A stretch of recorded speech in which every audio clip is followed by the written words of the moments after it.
वालेकुम सलाम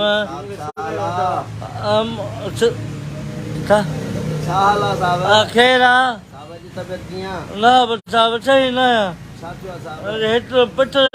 पेट में पिठ दी अच्छा हाँ ॿियो साहब सूर अॼु अथई न तो कोन झको आहे जेको दवा खाधी अथई हाँ दोस्तनि खे चयोसीं तुंहिंजे लाइ दुआ कई अथनि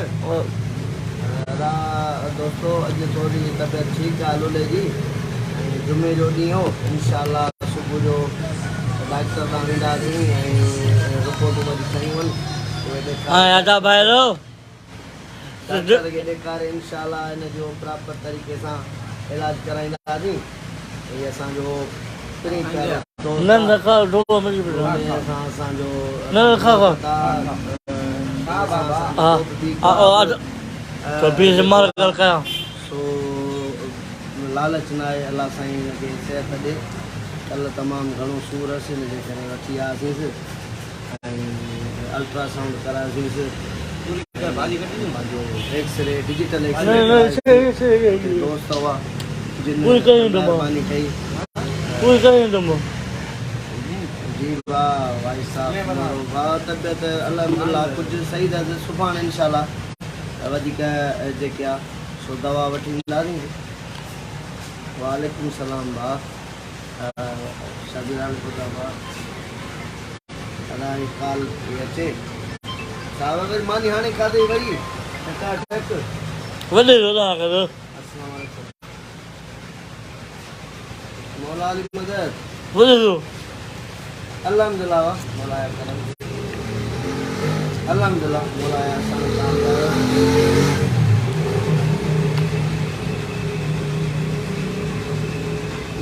लूलो वेठो आहे लाइव हलायूं पिया ऐं तव्हां जेका हलाई आहे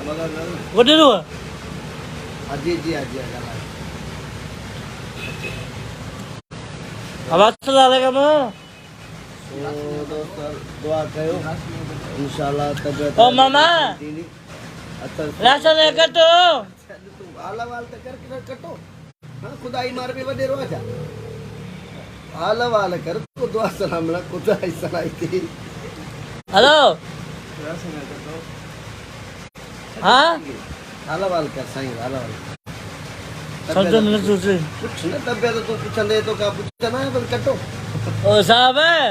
केड़ा हाल है क्या हाल है साहब का सवाल मा करे खची खची हो हाल खदाई दिसो ओ साहब खर्च पाने मोकल कोन मोला बैठा हूं कुछ दोस्त है ने सा कल पोस्ट रखी साईं हां हिकिड़ो मौलवी साहब आहे हुनजी हले त पूरी पंहिंजो सोशल मीडिया ते थी पर कुझु दोस्त नाराज़ थिया आहिनि ऐं कुझु दोस्तनि वरी सुठे नमूने सां पंहिंजो कॉन्टेक्ट जी जी दुआ कयो कामरेड स्क्रीन सरे अच भला यार भला के मन पर अच चाय पियो अच तू अच्छा कोने कर मेहरबानी अच यार दिन मामा दोस्त अच हला मन अच चाय पियो जेको चई पियो दा अच रुको हां सो दोस्तन कुछ बा गलत भी गालाइन पिया का धमकियूं ॾियनि पिया पंहिंजे पर में हाणे धमकियुनि हेलो हला केरु कंदो असां पाण माण्हू असां को ग़लति ॻाल्हि कोन कंदा आहियूं न ई छा नालो का मज़हबी इंतशार या छा सो कुझु दोस्तनि खे ग़लतफ़हमी आहे अच दा चांहि प्यारींदो अच अच अच मां गोसलू न आहियां हींअर मोकिलियो स्कूल बंदि आहिनि अच सो कंहिं दोस्त फ़ोन कई मौलवी साहब आहे हिकिड़ो हुन बहितरीन तरीक़े सां ॻाल्हायो हो सो हुनजे चवण ते मूं हाइट कई आहे वीडियो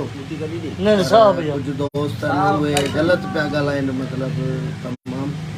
असांजो त इहो वतीरो कोन्हे पोइ शायदि उहे साईं हुसैन शाह जा मुरीद न आहिनि थी सघे थो छो जो